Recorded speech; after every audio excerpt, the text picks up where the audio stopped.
pergunta de número 27 do Catecismo Maior. E a pergunta 27 diz: qual a miséria que a queda trouxe sobre o gênero humano? Qual a miséria que a queda trouxe ao gênero humano? Resposta desta pergunta: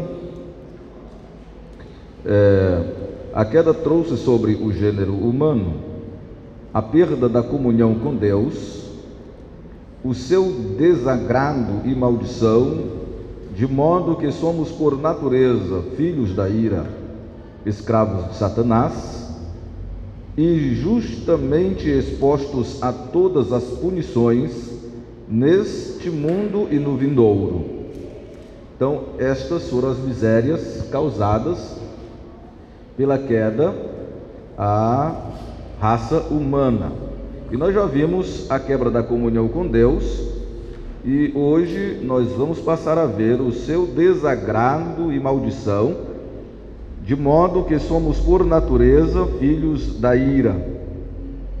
Então vejamos aí Efésios capítulo 2, versículos 2 e 3. Efésios 2 e 3, para fundamentarmos o que estamos aqui a falar. Efésios 2 e 3. Alguém leia, por gentileza.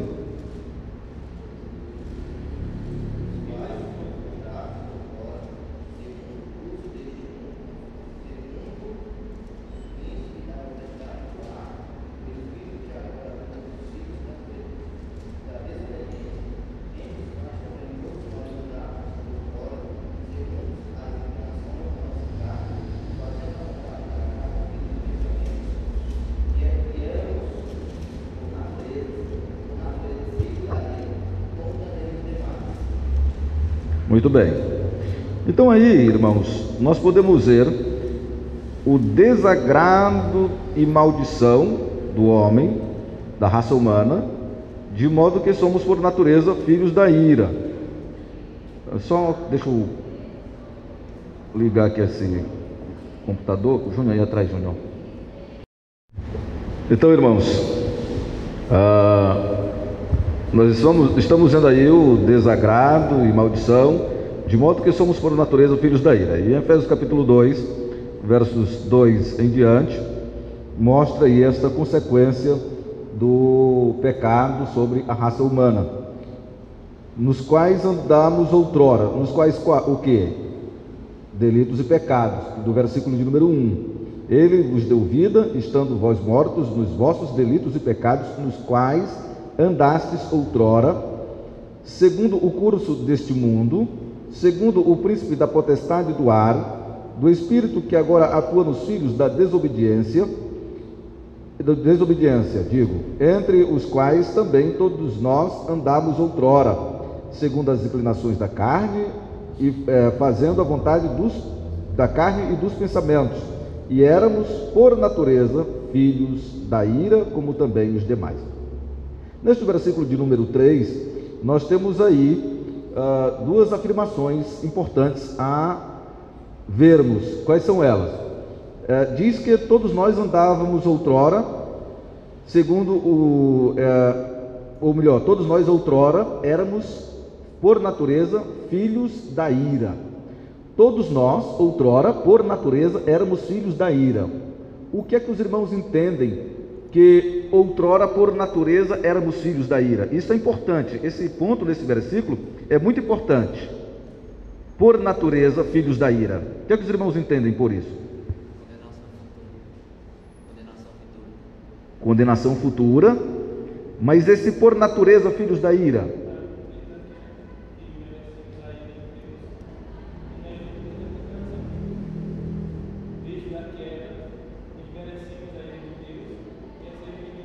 desde a queda merecemos a condenação por causa da queda. Mas eu queria, não está errado, mas eu queria mais apuradamente. e éramos por natureza filhos da ira. Nós herdamos a nossa natureza de quem? De Adão e Eva. E éramos por natureza filhos da ira. Naturalmente, nós éramos filhos da ira. Nós não precisamos fazer nada para sermos filhos da ira. Nós não precisamos cometer pecado nenhum para ser filhos da ira. Por natureza, naturalmente, sem nenhum esforço nosso, nós já éramos filhos da ira. Então, quando diz que por natureza eu era filho da ira, está descartando qualquer possibilidade de eu nascer filho da justiça. Está descartando qualquer possibilidade de eu nascer filho de Deus, santo, sem pecados, porque por natureza nós já éramos todos filhos da ira. Porque éramos por natureza, naturalmente condenados. Porque por natureza filhos da ira, é naturalmente condenados. Porque que naturalmente, isto não foi algo que nós adquirimos depois do nascimento, isto foi algo, é algo inerente ao ser humano, é algo que faz parte da sua natureza, ser filho da ira. Os irmãos estão vendo como a importância desse termo? Vocês estão vendo como um termo tem muita importância em um versículo, nas Escrituras? Por natureza, filhos da ira. Porque a ideia que se tem, que as pessoas passam, é que a criança nasce boazinha e começa a pecar e se torna má. Até uma frase conhecida por todos e falada por muitos, que diz,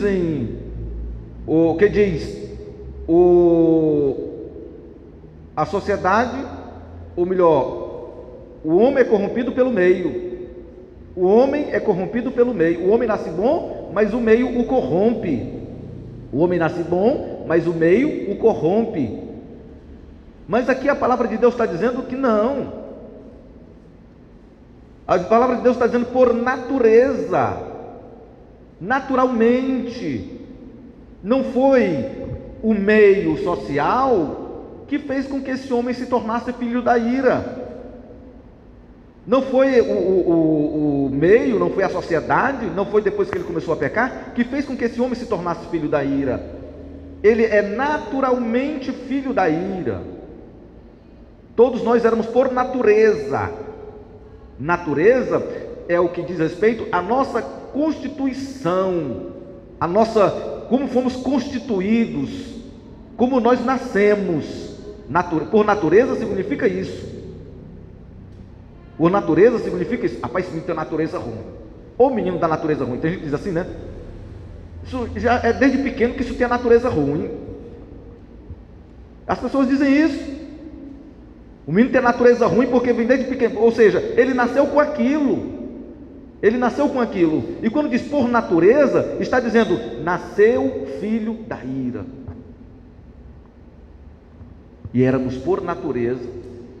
Esta é uma das desgraças que o pecado, a queda, trouxe ao homem. Qual a miséria que a queda trouxe sobre o gênero humano? Um deles é que nos tornou por natureza filhos da ira. O seu desagrado e maldição, de modo que somos por natureza filhos da ira. É o que a resposta da pergunta 27 do Catecismo Maior fala. Então essa história de que criança é boazinha não existe. Criança boazinha no sentido de ser sem pecados. Não existe. Todos são por natureza filhos da ira. Isso descarta a possibilidade de alguém querer vir advogar a causa de que o homem nasce bom. O Salmo 51, verso 5 diz que eu nasci em pecado me concebeu minha mãe. Aí vem alguns que dizem, não, mas é porque a mãe dele... Não, não está dizendo isso. Ele está dizendo que ele nasceu, ele foi gerado em iniquidade, ou seja, por natureza era filho da ira, naturalmente, sem precisar de nenhum esforço dele, nenhum ato dele cometer para ser pecador. É pecador porque já nasceu pecador, não é pecador porque começou a pecar depois que nasceu. Éramos por natureza filhos da ira. Aí o restante do versículo vai reforçar a ideia. E éramos por natureza filhos da ira, como também os demais. Quem são esses demais? Quem são esses demais?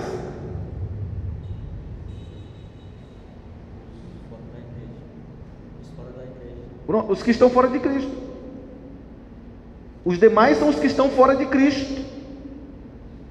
Esses são também, como também os demais, ou seja, todo aquele que não está em Cristo, ele é por natureza, o quê? Filhos da ira. Eles não precisam, eles não vão ser julgados pelas obras que eles fazem. Como ontem nós estávamos falando lá na reunião da UPH.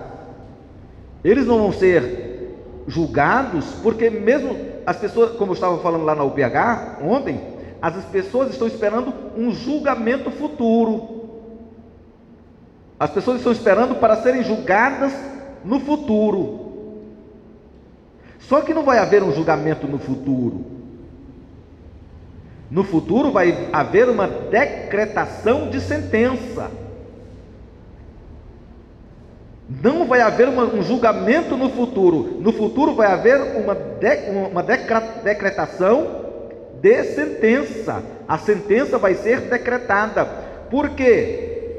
Porque lá em João capítulo 3, como foi aqui a Verônica, minha irmã, e a irmã Rosa falaram sobre esse versículo, e o julgamento é este: que as trevas veio ao mundo, mas os homens amaram mais as trevas do que a luz. E o versículo anterior diz,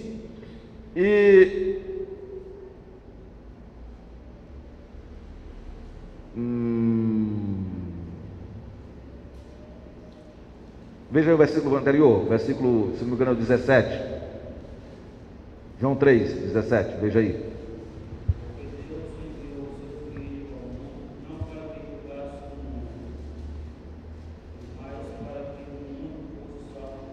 Sim, o 18.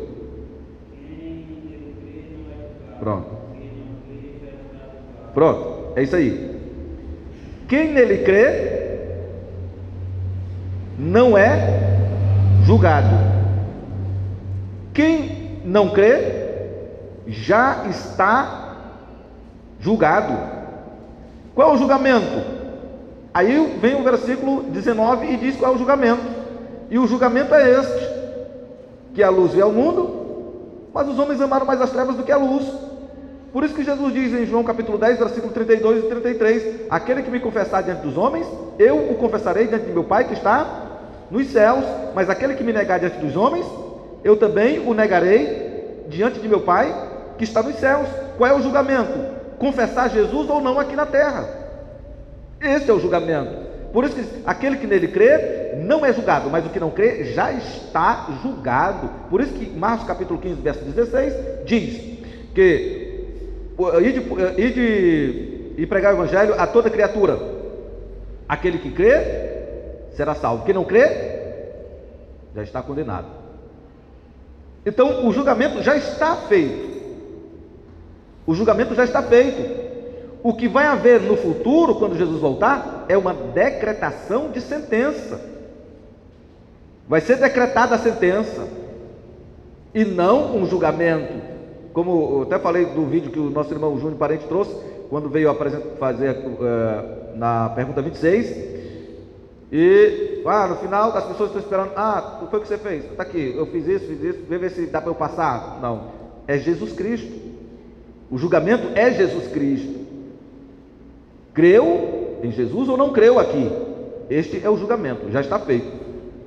Então, quando diz, e éramos por natureza filhos da ira, como também os demais, esses demais são aqueles que não estão em Cristo, porque Romanos capítulo 8, verso 1, o que é que diz? Nenhuma condenação há mais para quem está em Cristo Jesus.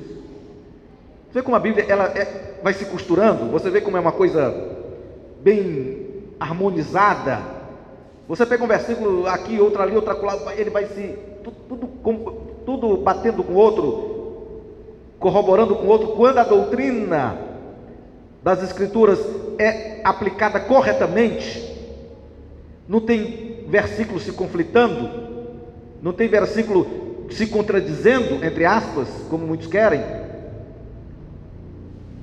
Então, nenhuma condenação há mais para quem está em Cristo Jesus. Logo, quem não está em Cristo Jesus, há condenação, porque está dizendo que não há condenação para quem está em Cristo. Logo, quem não está em Cristo, está condenado. Por isso que éramos por natureza filhos da ira, como também os demais. Demais quem? Aqueles que não estão em Cristo. Eles são por natureza, eles não vão ser julgados pelos o que eles fazem ou deixam de fazer. Eles são julgados aqui, porque não creem no unigênito Filho de Deus, o que diz o restante de João capítulo 3. Porquanto não creram no unigênito Filho de Deus. Por isso, este é o julgamento. Éramos por natureza filhos da ira, íamos direto para o julgamento, mas como estamos em Cristo, o julgamento não nos atinge mais. E passamos a ser filhos de Deus no momento em que Jesus nos alcança.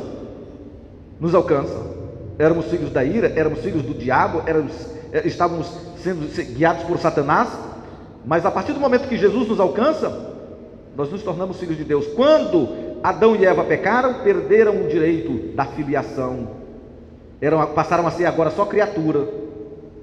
Adão e Eva, quando pecaram, deixaram de ser filhos de Deus, passaram apenas a serem criaturas de Deus, perderam a filiação, morreram espiritualmente.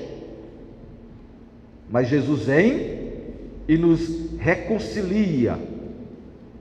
Justificados, pois, mediante a fé, temos paz com Deus por meio de nosso Senhor Jesus Cristo. Romanos capítulo 5, versículo 1. Não me engano, foi o Léo que falou? O Léo falou esse versículo. Minha memória ainda está funcionando, né? Dá para lembrar de algumas coisas. Então, nos tornamos filhos de Deus quando recebemos Jesus. E lá em João capítulo 1, versículo 12 e 13, fala isso claramente, né? Mas todos quantos o receberam, deu-lhes o poder de serem feitos filhos de Deus, a saber, aos que creem no seu nome. Nome de quem? De Jesus. Mas todos quantos o receberam quem? Jesus. Deu-lhes o poder de serem feitos filhos de Deus. Se deu poder para ser feito filho de Deus, é porque antes não era. É importante a gente frisar determinadas coisas, irmãos. Deu-lhes o poder de serem feitos filhos de Deus. Então, se deu o poder para ser filho de Deus, é porque antes não éramos filhos de Deus. Só passamos a ser filhos de Deus quando recebemos Jesus como Senhor e Salvador de nossas vidas. Mas todos quantos o receberam, deu-lhes o poder de serem feitos filhos de Deus. Éramos criaturas de Deus e passamos a ser filhos de Deus quando recebemos Jesus como Senhor e Salvador de nossas vidas. Mas todos quantos receberam, deu-lhes o poder de serem feitos filhos de Deus, a saber, mas somente, o que quer dizer é isso, a saber quer dizer isso, mas somente, a saber, ou seja, não é todo mundo, não são todos que se tornaram filhos de Deus, a saber, aos que creem no seu nome. João capítulo 1, versículo 12. Aí o versículo 13 diz: os quais não nasceram da vontade do sangue, nem da vontade do homem, nem da vontade da carne, nem da vontade do homem, mas de Deus. Aí fecha. Então, qual foi a miséria que a queda trouxe sobre o gênero humano? Perdeu a comunhão com Deus, e na perda da comunhão com Deus, nos tornou por natureza filhos da ira, como também os demais. Mas graças a Deus, por nosso Senhor Jesus Cristo, que veio para reconciliar o homem com Deus, e reconciliando o homem com Deus, nos torna filhos de Deus e nos livra da ira de Deus.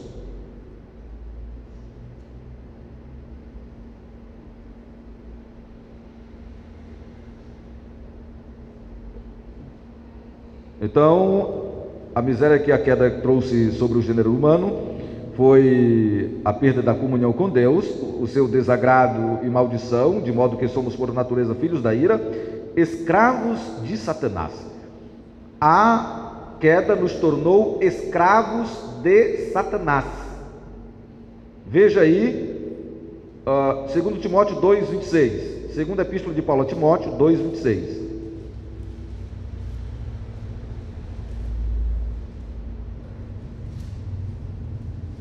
Alguém leia, por favor.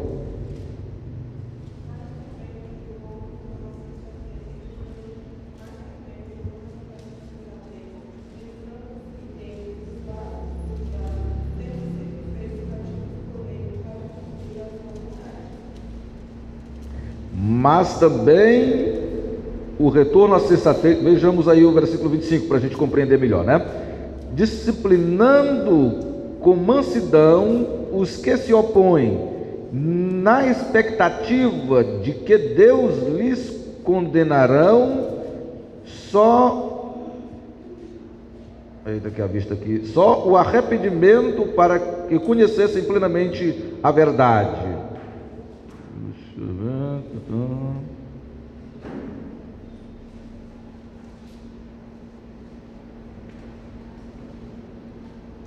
Mas também o retorno à sensatez, livrando-lhes dos laços, é isso mesmo, era o versículo 26 mesmo.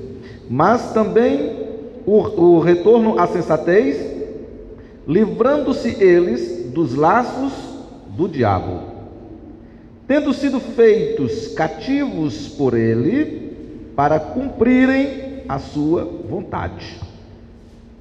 Versículo 26, irmãos, diz que o homem sem Cristo é como se fosse alguém que estivesse laçado pelo pescoço, como um cão é laçado pelo pescoço por Satanás, livrando-se eles do laço do diabo, tendo sido feitos cativos por ele. Você sabe o que é cativos? Escravos. O povo de Israel estava no cativeiro, estava escravizado, no cativeiro do Egito, estava escravizado, tendo sido feitos cativos por ele, escravizados,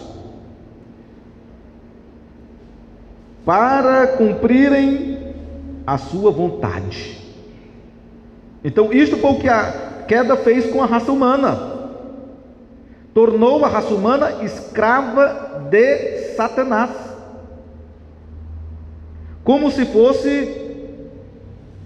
nós fôssemos cães amarrados pelo pescoço, pela coleira, como seus donos os amarram para controlarem, para fazerem a sua vontade. Um cão que está na coleira, o dono puxa para cá, puxa para lá, amarra aqui, amarra acolá, e o cão não tem nenhuma, digamos, gerência sobre o que quer fazer ou não. Quem diz o que o cão vai fazer é o dono.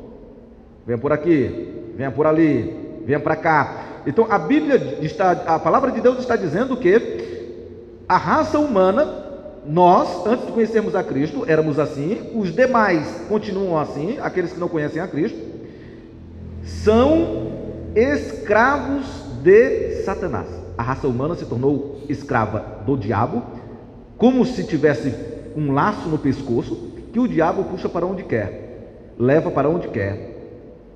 leva para onde quer. Não tem domínio próprio, não tem vontade própria. O diabo é quem diz o que ele vai fazer ou não. Para fazerem o quê? A sua vontade. Para fazer a sua vontade. Escravizados pelo diabo.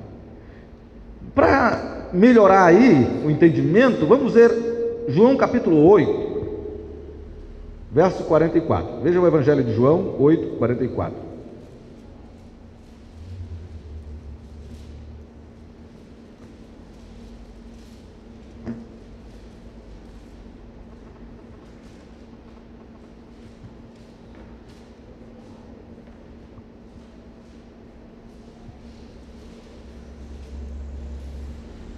Vamos ler a partir do versículo 39. Então lhe responderam: nosso pai é Abraão. Disse-lhe Jesus: se sois filhos de Abraão, praticai as obras de Abraão. Mas agora procurais matar-me, a mim que vos tenho falado a verdade que ouvi de Deus. Assim não procedeu Abraão. Vós fazeis as obras de vosso pai. Disseram-lhe eles: nós não somos bastardos, temos um pai que é Deus. Replicou-lhe Jesus: se Deus de fato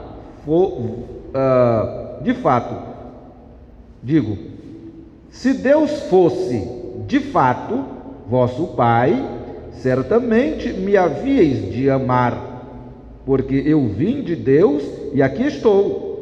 Pois não vim de mim mesmo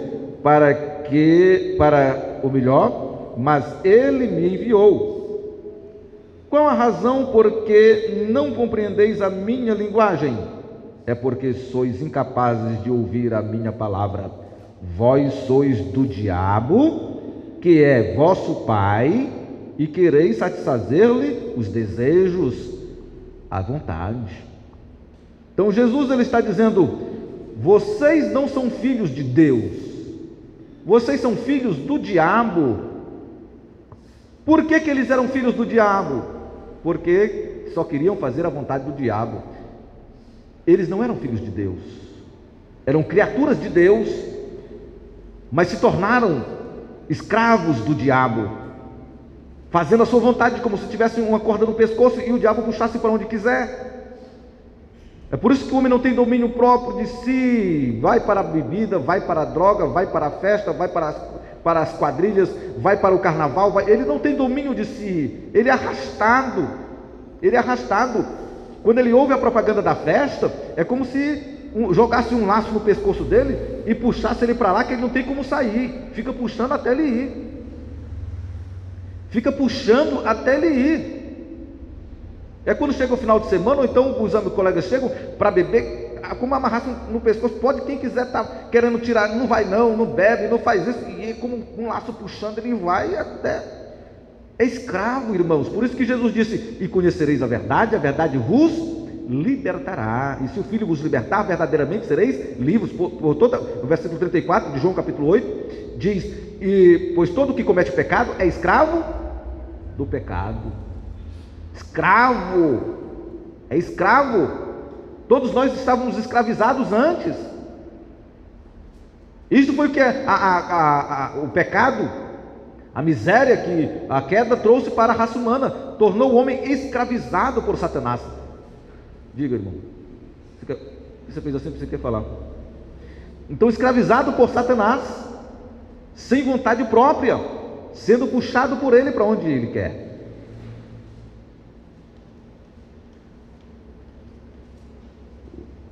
Vamos ver aí Lucas 11, 21 e 22. Lucas 11, Evangelho de Jesus conforme registra Lucas 11, 21 e 22.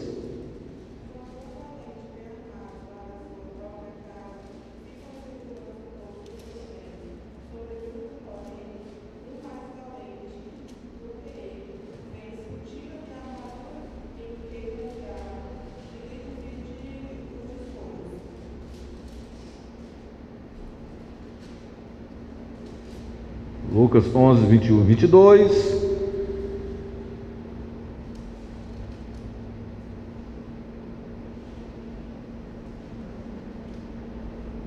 Quando o valente, bem amarrado, guarda a sua própria casa, ficam em segurança todos os seus bens. Sobrevindo, porém, um mais valente do que ele, vence-o, tira-lhe a armadura e lhe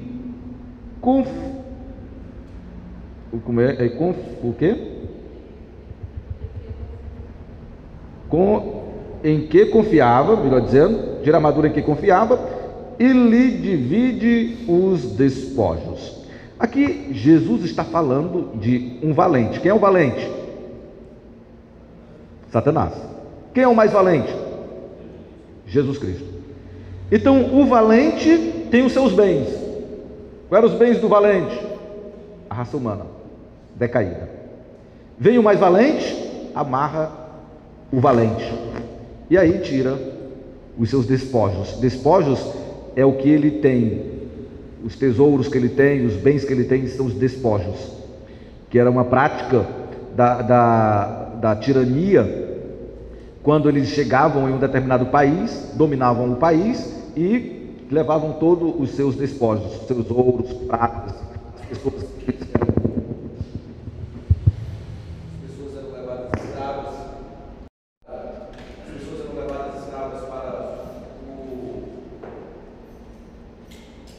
para servirem de escravos para eles, matavam os homens, eles matavam, as mulheres levavam, as mulheres e as crianças. Então eles fizeram os despojos do valente.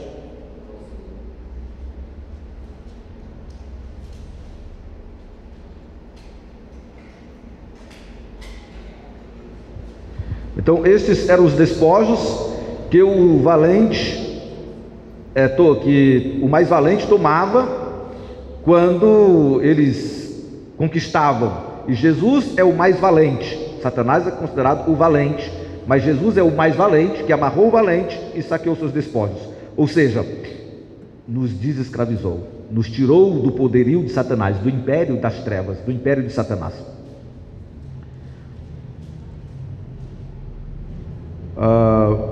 Vejamos Hebreus 2,14. Hebreus 2,14.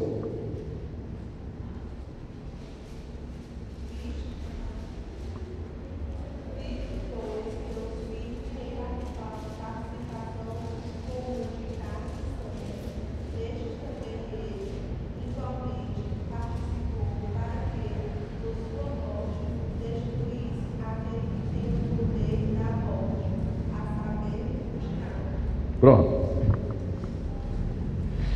Visto, pois, que os filhos têm participação comum de carne e sangue, destes também ele igualmente participou, para que, por sua morte, destruísse aquele que tem o poder da morte, a saber, o diabo. Aí no versículo 15 diz: e livrasse todos que, pelo pavor da morte, estavam sujeitos à escravidão por toda a vida. Então Jesus vai, nos livra do poder da morte, da escravidão que estávamos sujeitos por toda a vida. Então Jesus é este que vai e destrói Satanás, que aniquila Satanás. Satanás caiu duas vezes, né? Caiu uma vez do céu, foi banido de lá, quando se rebelou contra Deus. E caiu do posto de acusador, quando Jesus venceu a morte. Satanás foi expulso do céu, mas continuou no posto de acusador dos irmãos. Mas quando Jesus morre, ele cai do posto de acusador. Agora não há mais o acusador, porque Jesus é o nosso advogado e agora as acusações não têm mais efeito sobre nós. Vamos ver Lamentações 3:39. Lamentações de Jeremias. Você vai para Salmos, aí tem Provérbios, Aí vem Jeremias e Lamentações de Jeremias. Lamentações de Jeremias, capítulo 3, verso 39.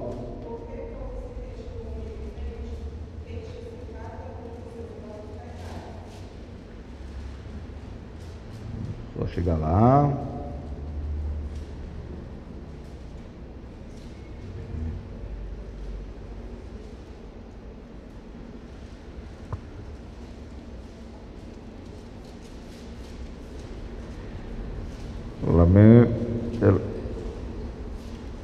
Lamentações 3:39.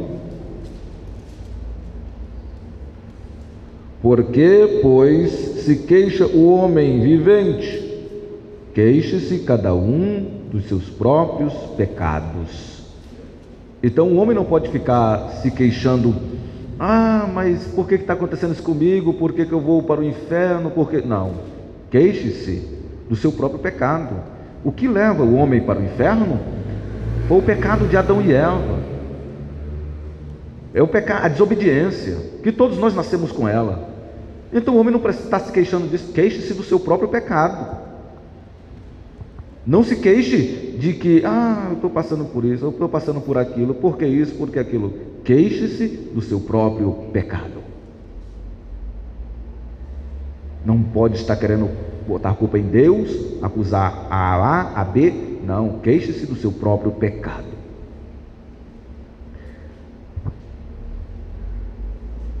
Vamos ver. Então nós já vimos, a queda trouxe sobre o gênero humano a perda da comunhão com Deus, o seu desagrado e maldição, de modo que somos por natureza filhos da ira, escravos de Satanás, e justamente expostos a todas as punições deste mundo e no vindouro. Vejamos aí Romanos, capítulo 6, verso 23.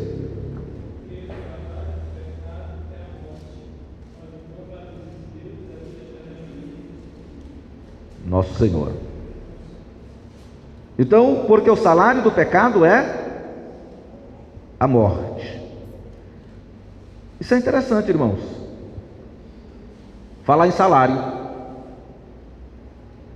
Falar em salário é interessante, porque o salário do pecado é a morte. O que é que os irmãos entendem por isto? O salário do pecado é a morte. O preço, recompensa.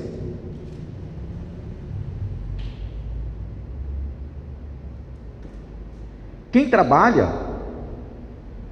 é justo receber o seu salário, ou não? É ou não é? Quem trabalha é justo receber o seu salário. Tem que receber por aquilo que trabalhou.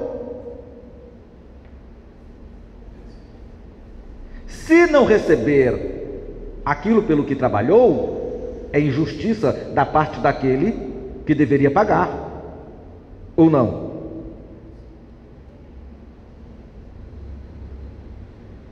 Então, o inferno é justo para o homem, porque ele está recebendo o que ele merece,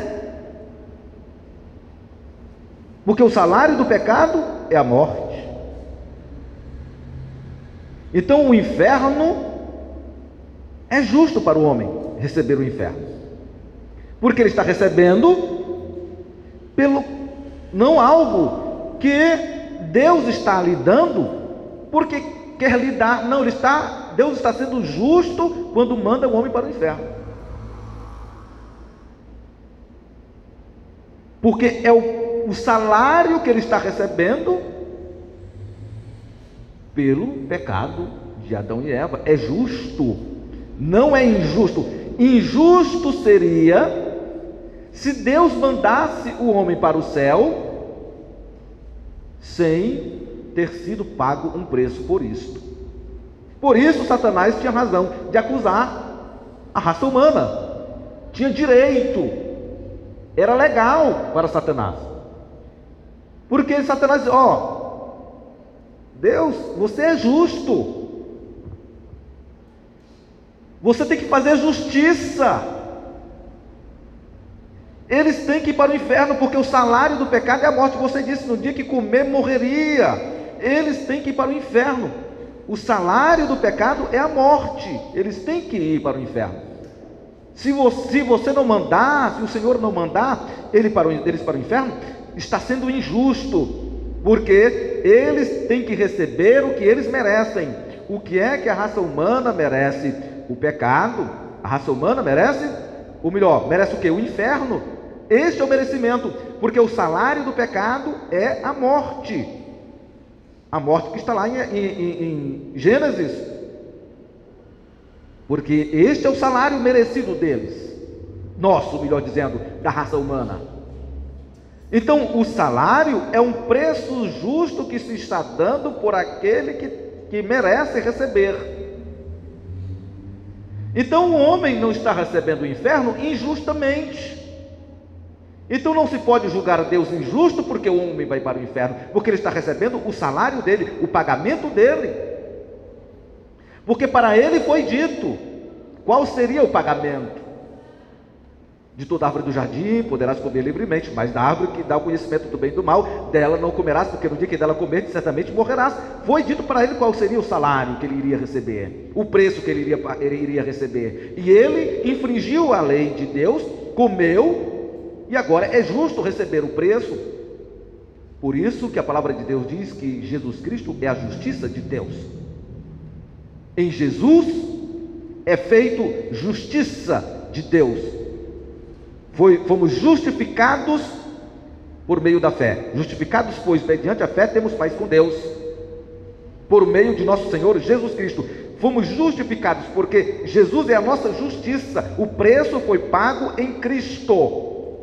Por isso que quem está em Cristo não há condenação. Quem não está em Cristo está condenado, porque Ele é o preço pela desobediência. Então, o salário do pecado é a morte, mas o dom gratuito de Deus, dom gratuito é um reforço, né? Porque dom já é gratuito, mas é para reforçar, é o paralelismo sinonímico, repetição de palavras para reforçar uma ideia. É o dom gratuito de Deus. O salário do pecado é a morte, mas o dom gratuito de Deus é a vida eterna em Cristo Jesus. Veja bem como é um versículo assim, a Bíblia assim é algo tremendo, irmãos. O homem merece o inferno, o salário é justo pagar a eles, o salário deles, o inferno, mas o dom gratuito de Deus é a vida eterna em Cristo Jesus, que pagou o preço. Agora nos livra da ira de Deus. Agora nós merecemos o inferno? Merecemos ainda, ou não? Merecemos, somos pecadores, mas o que é que nos livra do inferno? Jesus Cristo, a graça de Deus em Cristo Jesus é que nos livra do inferno. Mas o dom gratuito de Deus é um dom, Ele dá a quem Ele quer, na hora que Ele quer, é gratuito, não precisamos fazer nada por Ele, não precisamos pagar sacrifício nenhum, é o dom gratuito, é de graça. Eu não preciso dar um centavo para isso, eu não preciso pagar nenhuma promessa, eu não preciso fazer nenhuma penitência para isso, mas o dom gratuito de Deus é a vida eterna em Cristo Jesus, somente em Cristo, nosso Senhor. Coisa maravilhosa é a Bíblia, irmãos. Quando nós paramos para meditar, quando paramos para absorver o que está ali, porque às vezes, porque o salário do pecado é a morte, mas o dom gratuito de Deus é a vida eterna. Mas quando vai dar um zoom, foca, medita,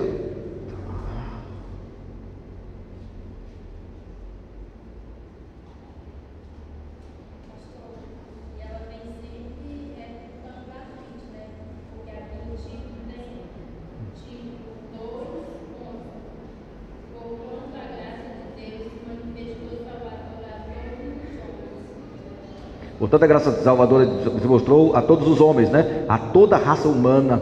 né,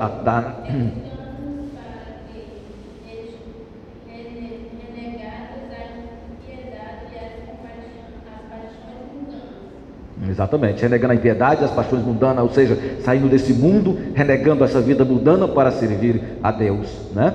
Então, foi muito bom o versículo que a irmã realmente utilizou, né? A graça salvadora sendo manifestada a todos os homens, a toda a raça humana, não a cada homem da face da terra, mas a toda a raça humana. Agora pode olhar para Cristo. De todas as tribos, povos, línguas e nações vão vir pessoas para o reino de Deus. Vamos, para concluir, irmãos, esta pergunta, Mateus capítulo 25, versículos 41 e 46. Mateus capítulo 25, verso 41. Já falei muito sobre esse versículo aqui na igreja, os irmãos já devem até saber decorados.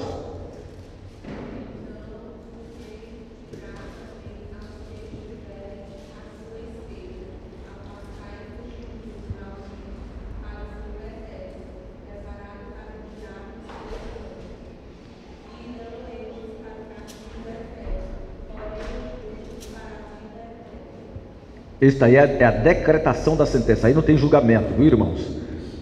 Aí não tem julgamento. Está falando do último dia, quando Jesus vier e dirá: apartai-vos de mim, malditos, para o fogo eterno, preparado para o diabo e os seus anjos. É a sentença. Jesus aí não vai perguntar: o que foi que você fez? Você fez alguma coisa boa? Fez caridade? Deu esmolas, né? Ajudou a velhinha a atravessar a rua? Ah, coisa boa. Ah, deu sopa quem estava na rua, né? No período de frio, no sul, onde as regiões são frias, deu sopa, saiu no frio, né? Difícil, olha aí que coisa, foi muito martírio, né? Subiu quantas vezes a escada da igreja de joelhos? Ah, olha, tantas vezes. Não, Jesus não vai perguntar isso. Jesus não vai perguntar nada disso. Ele vai dizer: sede benditos, filho, sede benditos, sede bem-vindos, benditos entrai no reino, bendito de meu Pai, entrai no gozo do vosso Senhor, que está preparado para vós desde a fundação do mundo. Mas também dirá aos outros, né, no verso 41, apartai-vos de mim, malditos, para o fogo eterno, preparado para o diabo e os seus anjos. E uns irão para o castigo eterno e outros para a salvação eterna, a vida eterna. É o dia, não do julgamento, mas da decretação de sentença. A sentença vai ser decretada. Isto foi a miséria que o pecado fez com a raça humana. Tornou o homem fora da comunhão com Deus, o seu desagrado e maldição, de modo que somos por natureza filhos da ira, escravos de Satanás, e justamente expostos a todas as punições neste mundo e no vindouro. Que Deus em Cristo nos abençoe. E no próximo domingo o nosso irmão Júnior vai para a pergunta. Vai viajar? Então eu vou ficar com a pergunta número 28. O nosso irmão Júnior vai viajar. Próximo domingo, pergunta 28. Peço aos irmãos que dêem uma lida. A irmã Verônica fez aí, mostrei, irmã. O Catecismo Maior mandou encadernar, fez uma capinha, não é? Isso é importante porque você pode fazer suas anotações, né? Então você pode mandar imprimir, mandar encadernar, para ir fazendo suas anotações, você guarda. É uma coisa que você vai guardar para a vida toda. Isso aí você vai precisar ensinar para os seus netos, para os seus filhos, você vai precisar ensinar para todos, porque esta é a doutrina da nossa igreja. Então, você tendo a doutrina da igreja com você, dificilmente alguém vai chegar aqui e vai ensinar outra doutrina e dizer: ô pastor, peraí, isso aí não está no nosso símbolo de fé não. O Catecismo Maior diz aqui, assim, assim, assim, assim, isso aqui o Senhor jurou que vai ser fiel a este símbolo de fé. O senhor não pode fugir daqui não, se o senhor pode perder até a sua carteira de ministro, pastor. Você pode ser cassado. Se for uma denúncia para o presbitério, que o senhor está pregando contra o Catecismo Maior, contra a confissão de fé, o senhor pode ser cassado a sua carteira de ministro. Você pode ser despojado, se for a denúncia para o presbitério. Então a igreja presbiteriana tem uma segurança muito grande. A sua constituição, os símbolos de fé da igreja, que o pastor que infringir um desses símbolos de fé, vai a denúncia para o presbitério, ele pode ser cassado, ele deixa de ser pastor, ele é despojado, exonerado. Então é importante você ter os símbolos de fé. Para que o pastor falar alguma coisa, por acaso, você vai lá no símbolo de fé, pastor, o símbolo de fé diz assim, assim, assim. Ô, meu irmão, me desculpa então. Não, mas, pastor, tudo bem, pastor. Ninguém discute. Não precisa discutir com o pastor. Tá bom, pastor, ninguém discute. Entre em contato com o presidente do presbitério. Sou excelentíssimo presidente do presbitério, venho por meio desta informá-lo de que aqui no campo de Acaraú, o reverendo Ricardo está pregando contra o catecismo maior e a confissão de fé de Westminster, ou então o catecismo menor, e gostaria de uma posição do presbitério quanto a isso, tal, tal. Imediatamente o presbitério chama o pastor. Imediatamente ele é chamado. Não tem esse negócio de não, imediatamente. Se o presbitério aqui não quiser chamar o pastor, o presbitério é amigo do pastor e tal, o pastor, tudo bem, presbitério, não discute, para o sínodo. Excelentíssimo senhor presidente do sínodo, tal, enviei o documento ao presbitério para que enviasse para a vossa